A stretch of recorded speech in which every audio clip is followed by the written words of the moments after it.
Hello and welcome everyone to the first webinar in the Space for Income series, which has been specifically designed and launched for the education sector from the partnership of Oaks Consultancy, Not Sport and Lifestyle Fitness. We're absolutely delighted to have you with us, and we really hope to have you with us for the rest of the journey, the following 2 sessions as well.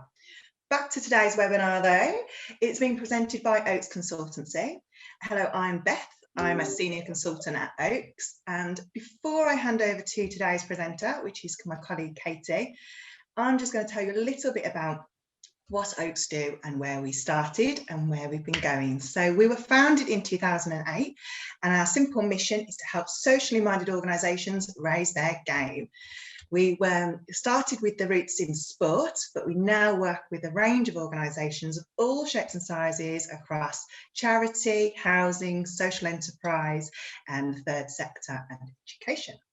So our main service offering is that we work with organisations to help them with their strategy, to really think about their vision and their values and their goals with their future plans, particularly around income generation and growth. We can bring income generation plans to life and help you identify key actions and opportunities. And we can help with implementation, where our team smoothly helps and embeds as an extension of your fundraising and becomes that critical arm to help you realise your goals. So like I say, I'm delighted to now hand over to my colleague. Katie Baker is our Director of Services. She is our resident expert for education, lettings and management. And over to you, Katie. Thank you, Beth. I believe you're going to share some slides. So while Beth is doing that, just to welcome everybody. I say a huge thank you for joining us today. And we're going to talk a little bit about our experience of supporting schools and multi-academy trusts with their community lettings activity. In a moment, we'll just get the screen up and go through a bit of an agenda. I think we can just get to the agenda slide, Beth.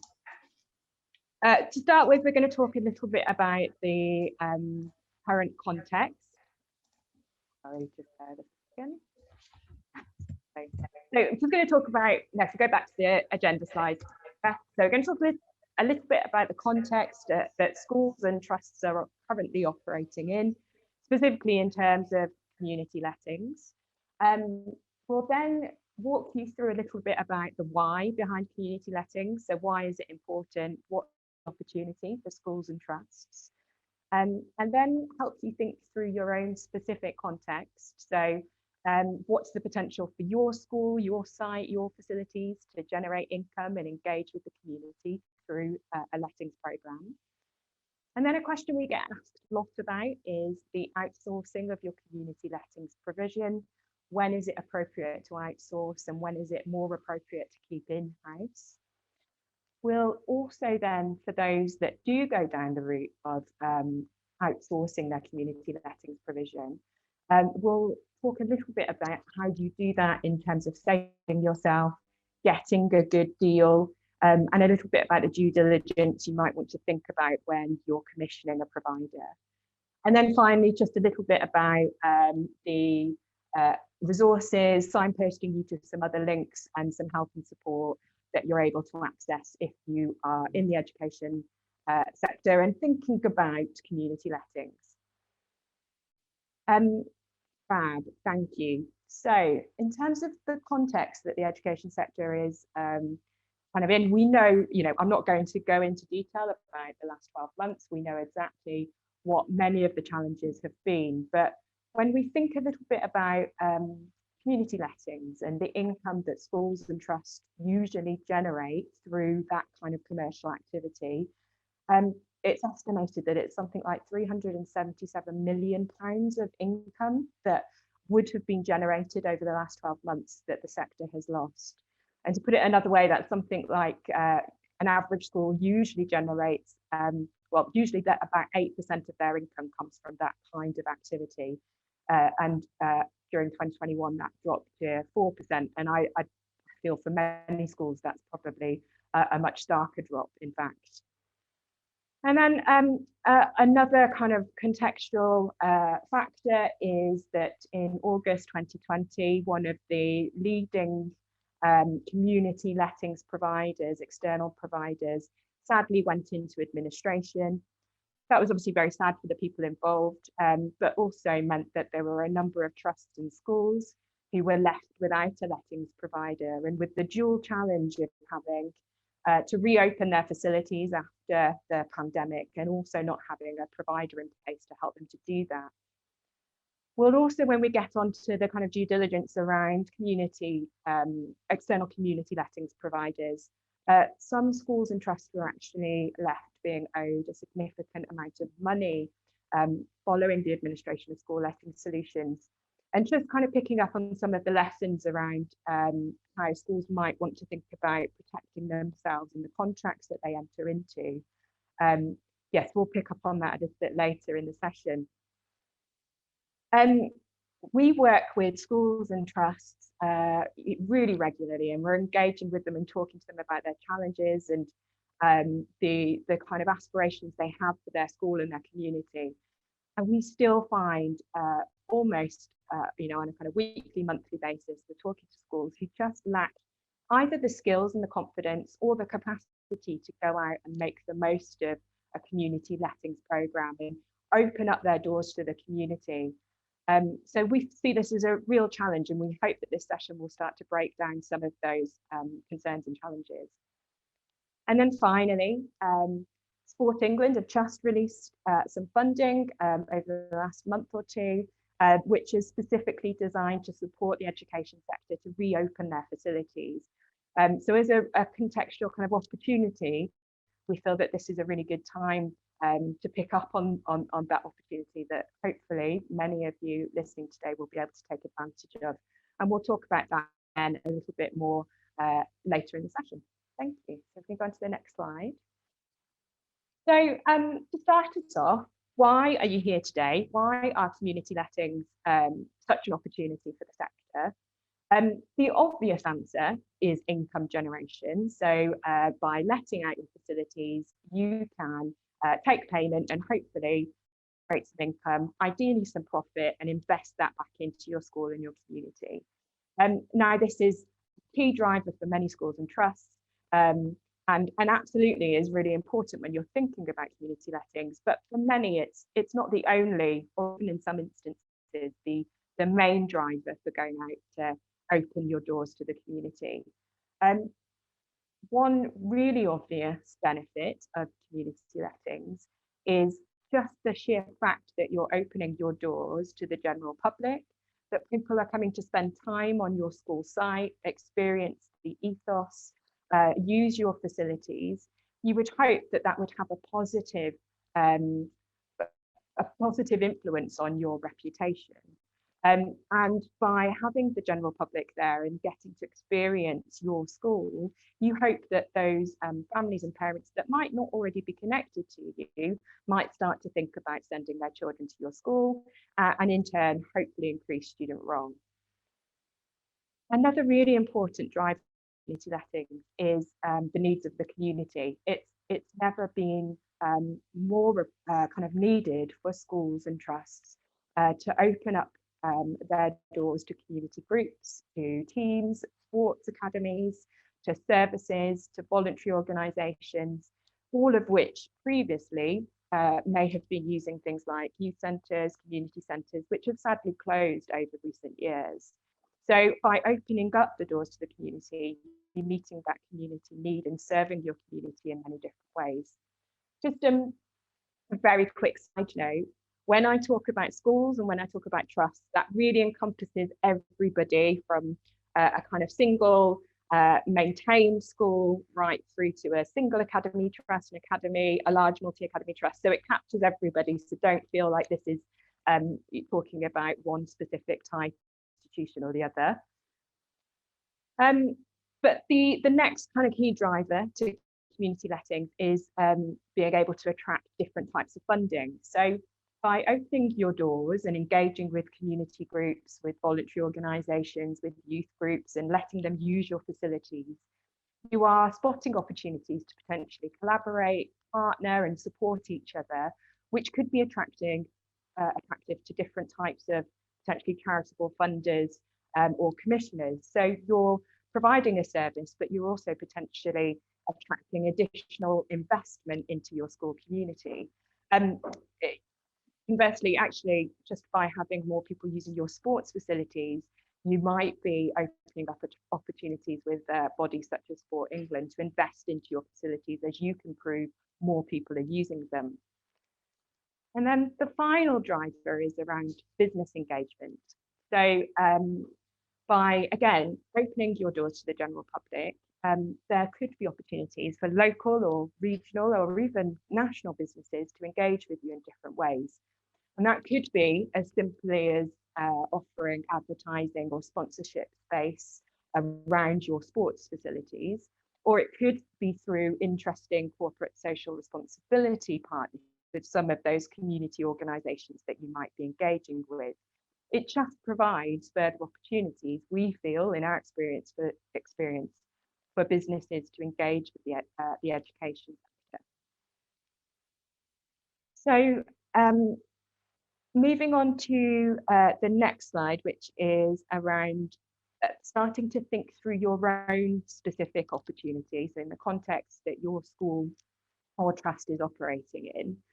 There are kind of 4 stages that we go through to start to identify what that opportunity might be.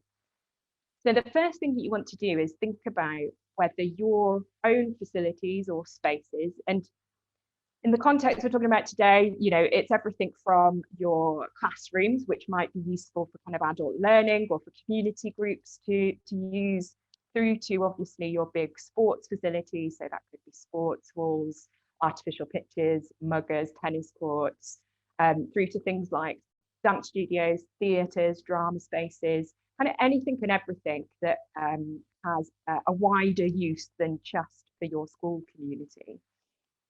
But the first thing in terms of understanding whether they are lettable and whether other people will want to use them, I mean, firstly, just do a bit of research. And hopefully to simplify that, it's really just about going out to those local schools or organisations or businesses. So having a look at online at their website to understand what types of facilities they might have. So how many other 4G pitches are there in a 3 or 5 mile radius? Doing, if you can, a little bit of benchmarking around the condition of their facilities. And that doesn't mean, you know, inspecting them. It's about, you know, is it something that's been built or installed in the last 5 years, in which case you would have, you know, a kind of sense that it's probably in a reasonable condition, and how does that compare with yours? And then also benchmarking against things like prices. How much are they charging for the community to use their spaces? Second way that you can build a picture about the opportunity and whether your spaces are lettable is through consultation with your community. And again, this sounds like it could be quite an overwhelming task, but really it's just about using things like your social media channels, parent mail, to go out and survey those people that are stakeholders of your school and your community. If you already have some lettings activity, so maybe some ad hoc bookings, asking those people about why they're using their spaces, what do they like about using your facilities, what would encourage them to use more of your facilities. And if you don't have any lettings at all at the moment, then it's just about going out and talking to your community, your parents, your students, your teachers, the people who live around your school, and asking what would motivate them to use your facilities, what would they like to see to be offered or run through the spaces that you have on site. So the next thing we would go through if we were working with a school or with a trust to start to kind of really identify the opportunity is to think about the current utilisation of usually kind of key facilities. You don't have to do this for every single space you have, but for the big hitters, your big kind of sports facilities or drama studios, those types of spaces.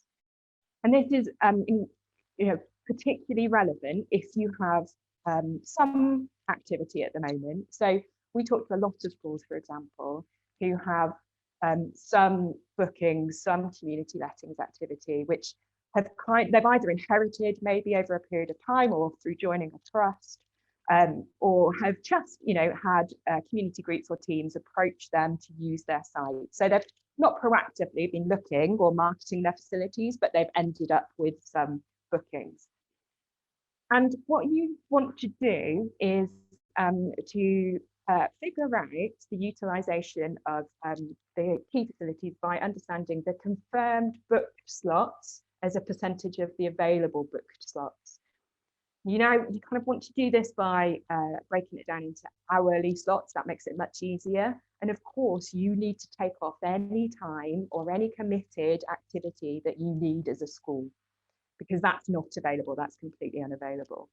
So a really easy worked example is, let's take, I don't know, this could be a mugger. That facility has 50 available booking hours between 4 o'clock and 10 o'clock on a weekday evenings, and all day at weekends. I do apologise, I've got some work going on in my house, so I hope you can still hear me. And all day at the weekends. And that equates, so they've got about 15 hours already booked, and they want to work out what a percentage, so 15 divided by 50 times 100, and that gives you a figure of 30. And that's really means that you've got a 30% utilisation of that specific facility. And as a rule of thumb, the lower that percentage, the greater potential unused opportunity you have. So that's something that can be really useful if you know that you have some bookings, but you don't really understand whether there's untapped potential in that particular facility. If we move on to the next slide. So the next thing you want to think about is your pricing and your costs.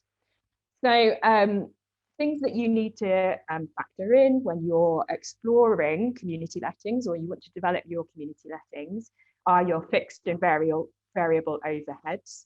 So things like your utilities, cleaning, maintenance, kind of how much of that cost can be attributed to keeping your spaces open beyond the school day. Staffing is an obvious one. So do you have the current resource, the people in post that would be able to keep your facilities open beyond the school day or over the weekend? Do you have people already in place on site during an evening that actually could support a community lettings, which wouldn't necessarily cost you anything additional? So it's starting to unpick the resource that you need and who you might already have in post, or the types of roles you have available that might be able to support community lettings. Administration really are just those kind of ad hoc costs that you need to factor in, like processing payments for bookings, the time or the resource of someone to actually take bookings. Do you need to update your website? Do you need to have a booking system, some software that costs you, an additional monthly fee? And just starting to pick apart all of those costs that you will contribute, I guess, to your price of running your community lettings. And then, of course, underpinning this is making sure that you're setting prices that absolutely cover all the costs, are competitive within the local area, and hopefully ultimately generate you some profit. The final bit in terms of understanding your own specific opportunity is starting to get some insight into who your current or potential customers or users are. So if you're lucky enough to have some bookings already, starting to group some of those customers into almost like themes or different segments, groups, can be really useful. And what I mean by that is, so if the vast majority of your bookings come from sports academies, actually doing that analysis and figuring out that, yes, that is a huge proportion of our customers, can be incredibly useful in terms of then who you go out and start to proactively market to. So you know that your site, your facilities are appealing to that type of customer or group. It might be that you have a gym or a fitness suite, and actually individual membership is where you're receiving much of your current income at the moment. And therefore, it could be appropriate that you might want to go out and kind of do some specific marketing to individuals for gym membership. If you're starting from scratch, the easiest way to understand your potential market is by looking at your competitors. You're already doing that to understand the facilities and prices that they're charging. So at the same time, just have a look at, using their social media and their website channels to get a sense of who their main customers are. So again, if you're seeing that lots of community groups are engaging with them or you're using their facilities, that could be based on your local area and similar demographics, the types of groups that are likely to want to use your facilities. And that applies for individuals, that applies for sports groups and teams. So, it's not a science, but there are things that you can do that help you build that picture and understand whether there's a demand for the facilities and spaces that you have. So I think the next slide, we're just going to bring this process to life a little bit. So as Beth mentioned at the start of the session, Oaks have been supporting organisations around strategy and income generation for I think 13 years going on now, but for the last 5-6 years, I've been working really closely with the education sector to help them through this kind of process of income generation of growth. And in 2018-19, we worked with a large mixed multi-academy trust, so they were secondary and primary, and initially starting quite top level, looking at all of the schools within the MAT, but then narrowed it down quite quickly to about 5 or 6 to carry out a review of their community lettings programme.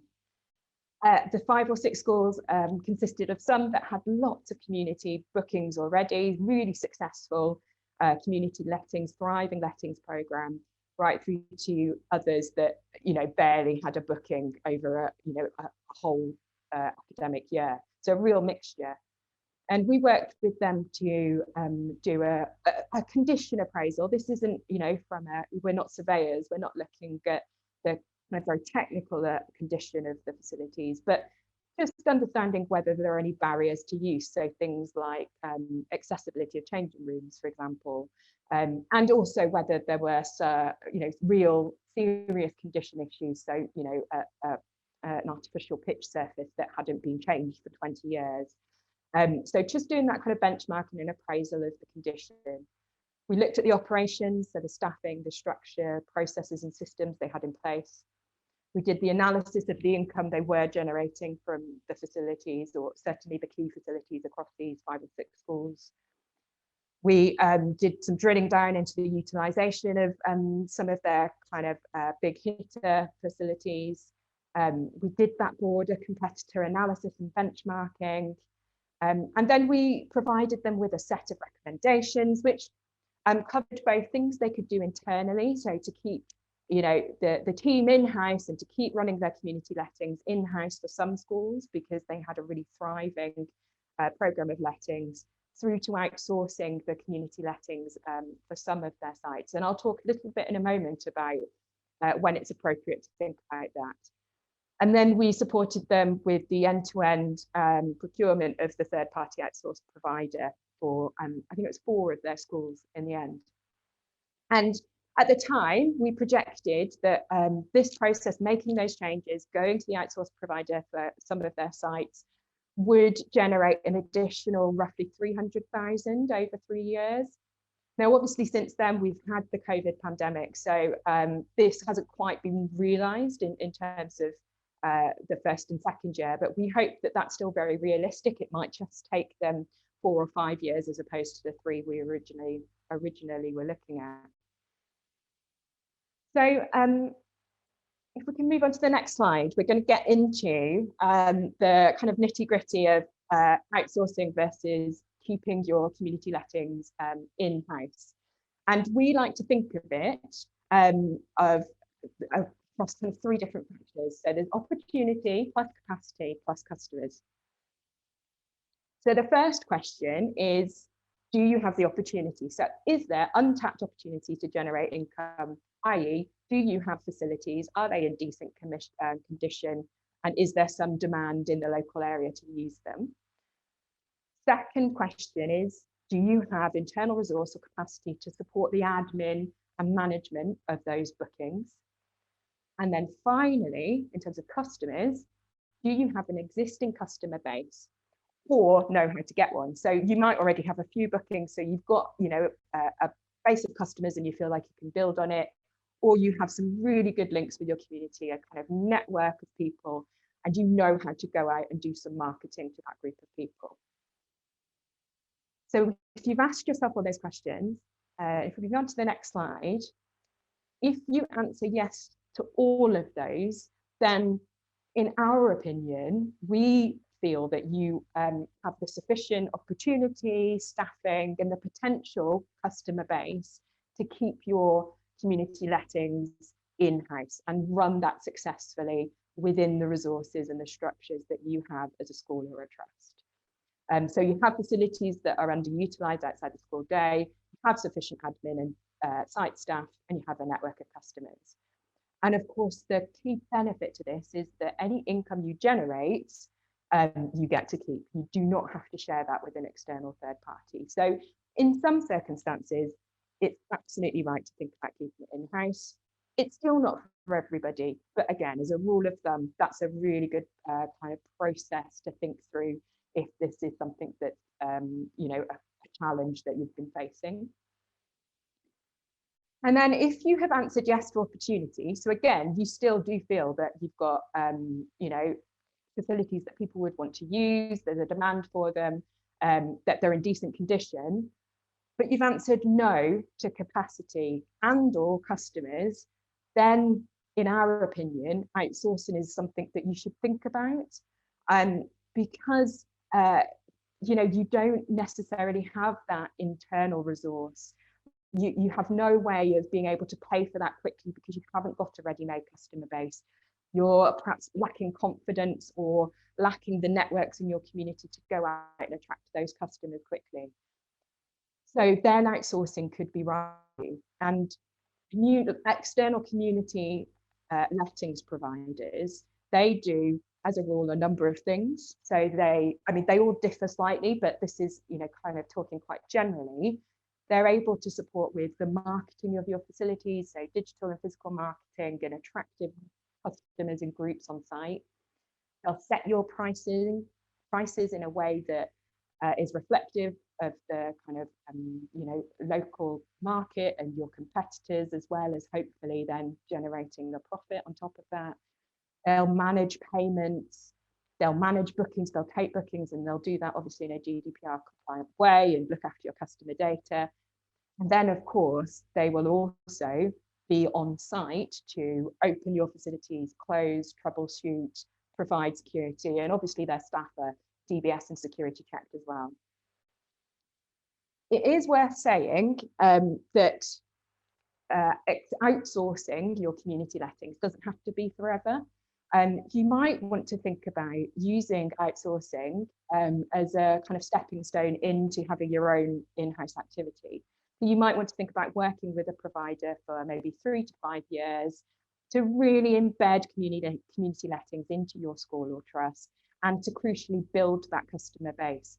And providing that that data is then handed over to you at the end of that relationship, and that will come as part of the contracting, then you have that customer base to then you know, continue that lettings program, bring in your own staff to be able to run it, take on your own booking systems, and be able to take payment and manage the administration. So it doesn't have to be forever. Some choose to work with external providers for longer periods of time because actually it just saves them the hassle and you don't have to think about the additional costs and resource it takes for having additional staff and software and the management that comes with all of those things. So you've gone through all those steps and you feel like outsourcing the management of your community lettings is the right thing for you to do. What things do you need to be aware of when you're going through the process of commissioning an external provider? And for some of you in smaller schools or institutions, that could be a really informal process. For others, that might be a kind of really competitive, formal tender process. Either way, these questions and these considerations should hopefully be useful. So first and foremost, what's the commercial arrangement that you're going into? External providers, community lettings providers have lots of different ways that they work with schools and trusts. Two of the main ones we come across are profit shares and revenue shares. Profit share, and actually it's worth saying in all instances, most external providers take up all of the income from lettings up front. So because they're managing the payments and the bookings, they receive all the income in the first instance and then pass the share or the cut on to the school or trust. The profit share is where the provider takes all that income up front, then they remove their costs, so their staffing, admin, booking, systems, anything that it costs them to provide the service. And then anything that's left, they split that as profit with the school or the trust. A revenue share, again, the provider has all of that income up front. The difference here is that they then split the share with, so they split the income rather with the school or trust, and then they remove their costs. And those share splits come on different percentages that they vary from one provider to another, from area to area. They're negotiable. So, you know, there's not a set kind of split that we can talk about. But I think objectively, the revenue share arrangement could potentially motivate the third-party provider to just work a bit harder, because there's no guarantee that their costs are going to be covered. So they absolutely need to make sure that they're not just covering their costs, but they can make a profit on top of that. And that works better for some schools. Both options are good. Both options work for many. But in our opinion, the revenue share is just maybe that little bit more competitive. So the next thing that is really important to think through is payment terms. So as already referred to, the external provider will take all of the income up front and then pay the share or the cut to the school or the trust at regular agreed times. So back when school letting solutions went into administration, sadly, a number of schools and trusts, as mentioned, were left out of pocket because they hadn't been paid their share for a period of time before they went into administration. And in some instances, that could have been up to a year, because potentially some of the arrangements they had in place were annual payment terms. It's much better and safer, we feel, for schools and trusts to have a monthly or a termly arrangement in place, because then you're reducing that risk of going for long periods of time without receiving income against your community lettings. Also just good practice, because then you're receiving income that you can invest back in when you need it, rather than having to wait. Another area that's really important to consider when negotiating or agreeing an arrangement with a third-party provider is how underperformance is managed. Now, when you work with an external provider, they will often become the face and voice of your school when it comes to engaging with the community. So you need to have a lot of confidence in them, and you need to feel that you can trust them to represent your school. But absolutely also engage with the right groups, marketing your facilities to the right people in the community, and ultimately generating income and generating profit. And if those things aren't happening, you want to make sure that you're protected and you have the ability within your contract to manage that performance and go through a process which will hopefully address it. And that's ultimately what we'd all want. Linked to this is having a break clause. So there may not be issues around performance per se, but you may have gone into the relationship never having done community lettings before as a school or a trust, and actually you find a year down the line it's just not working for you, or the risks or the negatives outweigh the benefits, and or potentially you don't have a very good fit with the provider. It's not working out on a relationship basis, not that they're doing anything specifically wrong. You want to have that option to get out just in case, and it's important that that's factored into that negotiation. Similarly, success measures, or KPIs, however you want to call them, are really important, particularly as the kind of default one will be around income generated or profit generated. And whilst that's really important, if we think back to the reasons why you might want to go and set up a community lettings program, things like reputation, engagement with the community, partnerships, you may want to include some success measures around those more holistic elements. So, are they effectively targeting the right groups, the right demographics within your local community? And can you measure that? And is that happening? And what can be done to improve it if it's not happening? And then finally, and this is probably the most important of them all, is that fit. Are they a good cultural fit for your organisation? Not only are they going to be the face of your school when it comes to community lettings, they also will be potentially working alongside your directly employed staff team. So you need to be happy that they're going to reflect your school ethos, your brand, that they're going to work effectively with your existing staff team.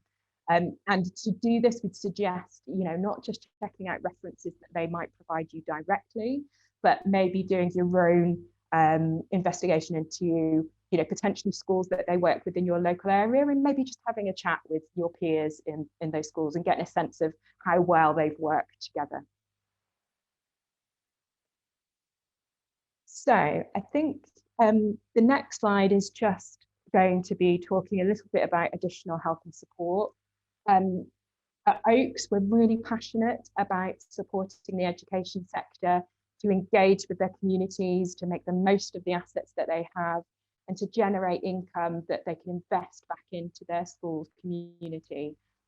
And we have been working with schools in this area for a number of years and have recently just refined what our support looks like for the education sector. And have kind of come up with a bit more of a fixed price approach to really just try and meet the demands of the sector right now, recognising that people want to move quite quickly to maybe do this analysis, think about outsourcing if it's relevant, and to get their school facilities in a position, at least by September, where they're in a good position to be able to open the doors to the local community. So we can support with that information gathering and analysis and review. So looking at your finances, doing that kind of utilization exercise, looking at your customers or potential customers, doing that benchmarking and research into your competitors in the local area, and looking at the operations, so your internal structures and systems or the potential ones that you might need. We can identify groups and teams that could be potential customers of yours, set pricing options and models, review your contracts, terms and conditions, and ultimately support you with that wider community consultation if you think it's relevant, and ultimately provide you with some options around community lettings, whether that be your in-house community lettings management. So, making sure that you have all the right operations and structures and systems in place, and how you can do that to make the most of what you've got, or whether that's taking that out to market to an external provider. We can also support with the procurement of an external provider if that's relevant, and that can be part of this bigger piece of work, or separately, if you already know that's exactly what you want to do, but you just need some help going out to market, then that's something we can also support with. And the link at the bottom of this slide, takes you straight through to a mini site that's specifically around community lettings for education as part of our wider website, where you can just leave some contact details if you'd like a really just informal chat about this, and no obligation chat, just to see whether there's an opportunity for you to make more of your facilities and community lettings. And then the final slide. So Oaks have recently launched a really exciting online digital community for people responsible for income generation or fundraising. It's called Fundraisers. We have a community of people on there, so some great peer networking and learning happening, but also we're posting regular content, articles, blogs, videos around a whole range of topics, including asset utilization in education and how to establish a community lettings program. It's free to sign up. Please come and join it. You've got nothing to lose and hopefully lots to gain. I mentioned at the top of the session, Sport England have recently released some funding for reopening of school facilities to support you to do absolutely everything that we just talked about and making the most of hopefully restrictions being eased into the summer. It's being distributed by active partnerships, and each active partnership is doing something slightly different with their funding. So in the first instance, absolutely get in touch with your local active partnership. If you're not sure who that is, give us a shout and we are more than happy to make an introduction and to try and link you up with the relevant person. And then last but definitely not least, we have 2 more sessions in this series. So this is the first of 3, as Beth mentioned. The second session next Thursday is by James at Lifestyle Fitness, and he'll be talking a little bit more about how you can enhance and invest your spaces for your students, staff, wider community. And then in 2 weeks' time, on May the 13th, we have Duncan from Not Sport, who's going to be talking about their innovative approach to funding for sport and play facilities. So that is the end of the kind of formal bit of the session, webinar. And I think we're going to hand it back over to Beth, who is going to facilitate a bit of a Q&A. Please feel free to ask any questions. We also have Duncan and James here from Not Sport and Lifestyle Fitness. So if there's something that's more relevant for their area of work, I know they're poised, ready to jump on and answer a question if they're needed. Thank you, Katie. Thank you. That was a really helpful journey that you took us through. And we've had a little comment complimenting our landing page. Pleased to say we have some very talented people in-house that help us pull that information together and make it look so wonderful. We can't take the credit for that one. Yeah, some other colleagues. Katie, I'm going to kick off, if that's okay, while we allow the audience just to have a little bit of a think. Emerging from a post-COVID world, it's scary, it's uncertain. Obviously, we've made huge steps forward in the education sector, and it's been a massive triumph for them all. But yes, thinking positively about, using our facilities really proactively now, of course. When's the right time to start thinking about something like this? I mean, it's May now, we're approaching summer. How soon's too soon, or do we think for September? What time does this take? So that's a really interesting question, and I think the answer is, schools and trusts need to be thinking about it right now. So some schools and trusts are already having community groups. Obviously, youth groups and youth teams are already allowed to train and are accessing facilities. So they're already having community back on site.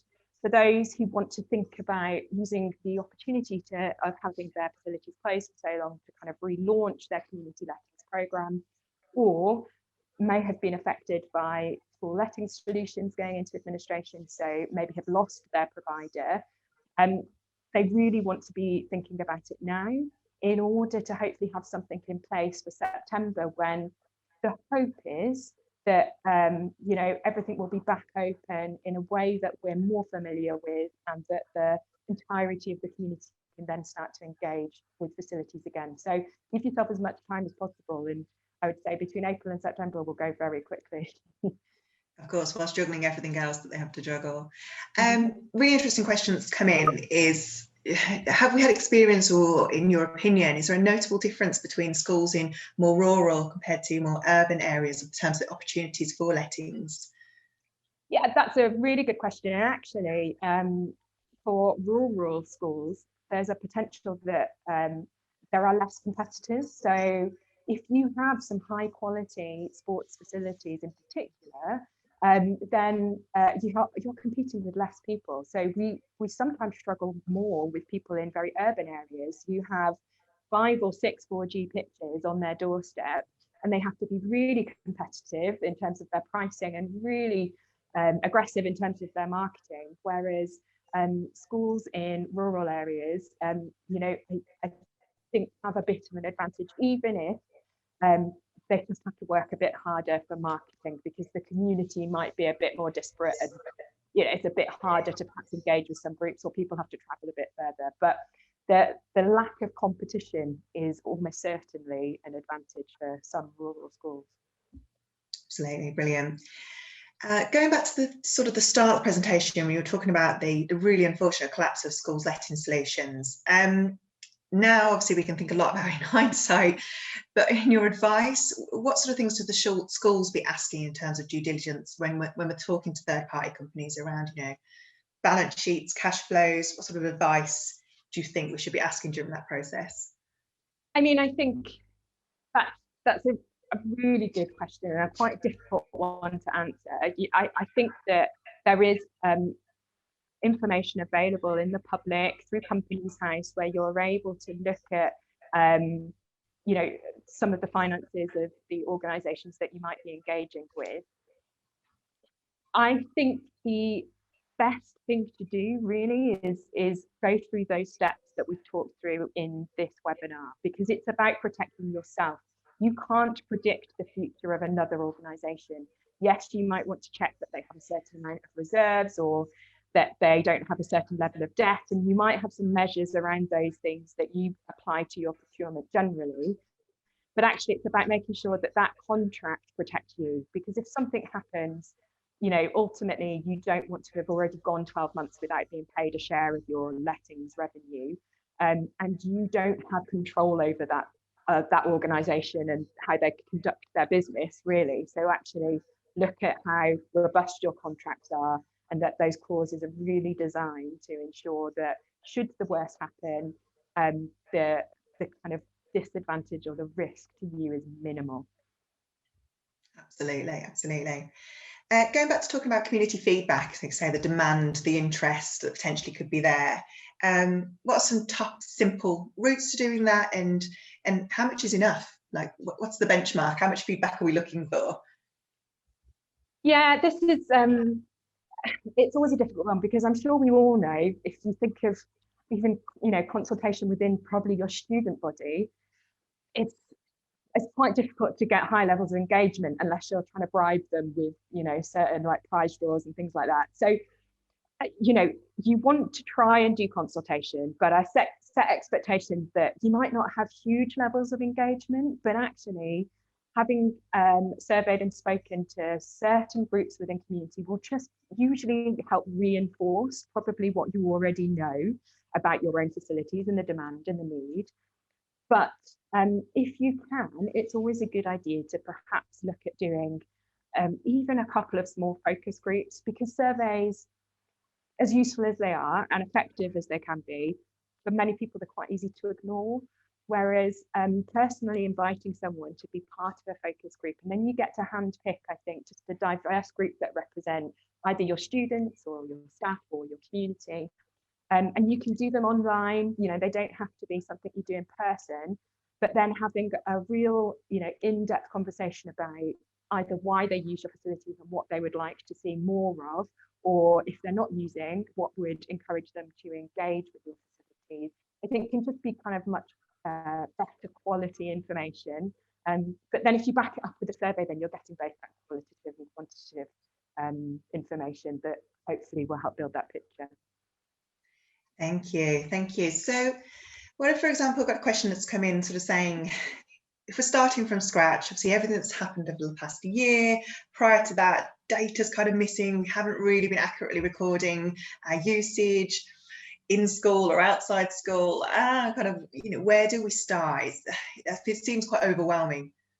Yeah, I really fully appreciate that. And I think also it's true that when we go and work with schools and with trusts, we'll often find that the data is maybe incomplete, or they've not necessarily got a booking systems in place. So they might be working from in some instances, literally a paper diary to book their lettings. And all of that information, even if it's not complete, is still useful just to help you, identify, oh, hang on a second, we have got 5 sports academies that use our site. So let's think about how we could work with them more. And financial data equally, many schools don't think about necessarily attributing overheads to, maybe sports facilities, separately from the rest of their estate. So I wouldn't worry about that too much. I think whatever data you've got is fantastic. If you're working with an organisation like Oaks, we can do wonders even with little bits of data in terms of building a picture. If you're going it alone and want to think about kind of community letting for the very first time and building up slowly, then probably the most important thing that you can do is to use the networks that you have, so your governors, your parents, people in your community, and put the word out and just ask them whether they know of any group or sports team or club or adult learning class, whatever it might be, who need a new home, who are looking for spaces or facilities, and build up slowly in that way. So use the kind of assets and resources you have. Don't stress too much about data, but if you have it, great. Absolutely, absolutely. And actually, I suppose adding to that business case that schools would be trying to create around the opportunity, we've had a question in sort of referring to your 377 million loss. Yep. What sort of surveys, who's that information coming out from that our attendees can go and click on and build that case study with?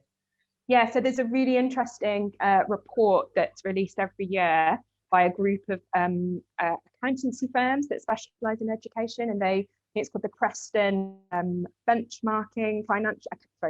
Preston Financial Benchmarking Report for the academy sector, a bit of a mouthful. But they release it every single year, and it's got some really interesting insight around the finances within the academy world.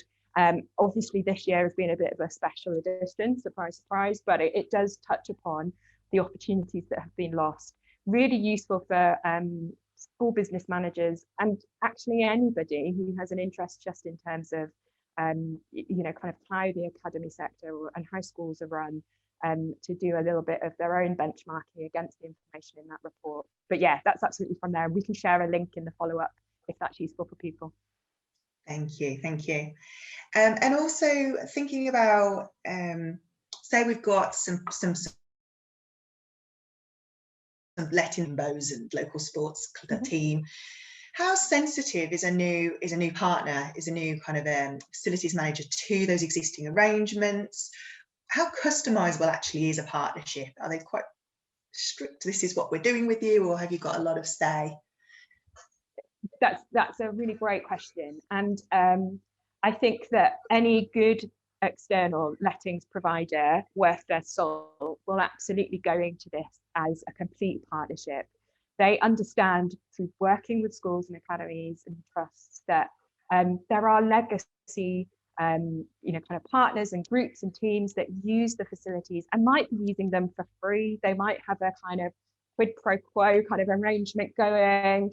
And that's absolutely fine. And you want to protect that relationship because that partner is important to the school and to the community.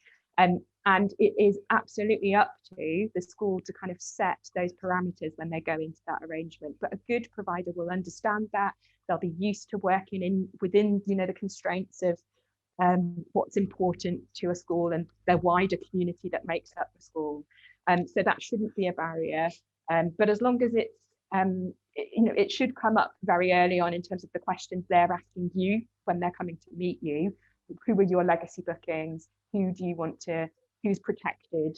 And what does that mean for the ability to generate income? Thank you. And possibly a question, I'm going to throw it out there, possibly a question on people's mind. How flash do facilities actually need to be? What if they're a little bit tired? And then equally, what sort of opportunities are there to further, reinvest? Is there funding opportunities to, really just dress things up, maximise them, make them look fit for purpose? What sort of opportunities are out there once you know the demand is there? Yeah, no, absolutely. And the kind of easy answer is that they don't have to be all singing or dancing, brand new, kitted out facilities. I think most of us are, kind of use community facilities are community facilities. You're not necessarily paying the same level that if you're going to a private sports provider, for example. But the important thing to do is to go back to one of the first stages that we talked about, which is, doing a bit of benchmarking with what condition or what age your local businesses and competitors and organisations, their facilities are, and how yours compare to that. Because if they've got a sports hall that was built a year ago and yours is 25 years old, you probably can't get away with charging the same. So you just need to be sensitive to those things and adjust your prices accordingly. We're working with a multi-academy trust at the moment who've got a fantastic little kind of gym fitness suite, which is a bit tired, and it's not huge, but the local competition is a big all singing, all dancing, 24-hour brand new commercial gym. And actually, by undercutting their prices and kind of marketing it to people who wouldn't be comfortable in those big commercial gyms with kind of hundreds of people working out, I think you can position yourself to make yourself appealing, even if your equipment is a bit tired and it's not cutting edge. And in terms of investment and improving your facilities, by just generating income through them and them not sitting there and doing nothing for you, that's the first step in terms of looking to invest back into the facilities and spaces that you have. So hopefully try to build in even a small profit margin which could be invested back in. And then I think that both of our fantastic partners, Lifestyle and Not Sport, have some really interesting ideas around investment into school and community facilities, which I know they're going to both cover over the next couple of weeks. So I probably won't put them on the spot right now because it'll steal their thunder. But there are some really great options, as well as, like I say, just the mere fact that more people are engaging with your facilities. It means that people like Sport England are probably more likely to, Football Association, Football Foundation, those kinds of organisations are more likely to fund you. Absolutely. And probably the last question, just thinking about the time, but we've had one come in and I'm going to expand slightly on it. So we've outsourced it, got the partner helping us manage our facilities. But thinking about it from a school perspective, what else do we need to have in place? Things like insurance, things like any staff, who's organising the software? Are you hiding anything? I think is what we're trying to know. What else do we need to consider and cover? No, I think, another great question. And the slightly more ambiguous answer is that each external provider will be probably slightly different. But as a rule, most of them will have the appropriate insurances in place. Their staff will be DBS and security checked and, be able to work in the UK. The software will all be GDPR compliant, and they'll have all the appropriate policies and procedures in place that you would expect from anybody who's operating off your school site. But you do need to just check all those things are in place. But again, any good one worth their salt will have those things. As a school, I guess the important thing to just think about is that you have a named contact within the school that owns that relationship. And that will require some investment and resource from you, because you might need to free up someone's time to do that. But to make it a real success, you need to see it as a partnership. So you need to have somebody from your school or trust who owns the relationship and is that key contact at all times, manages the performance, feeds back any issues from internally from the school to the provider and vice versa. And that's what will make it a success. But in terms of the kind of compliance bits and whether there's anything hidden, it does slightly differ from provider to provider, but in theory, they take away all of that hassle for you. Yeah. And like you said, it's a long-term journey. It's working together. It's growing the name. But right now seems a great time to do it. People are really interested in getting back into health and fitness and activities, aren't they? So, the future ahead should hopefully be really ripe for this kind of opportunity for lots of schools. Thank you everyone so much for sending in those questions. We really appreciate having this as a really kind of live discussion. Katie is of course on hand offline. If you wish to email her, it's Katie with a Y at oaksconsultancy.co.uk. And like Katie said, please do visit our website where there's much more information.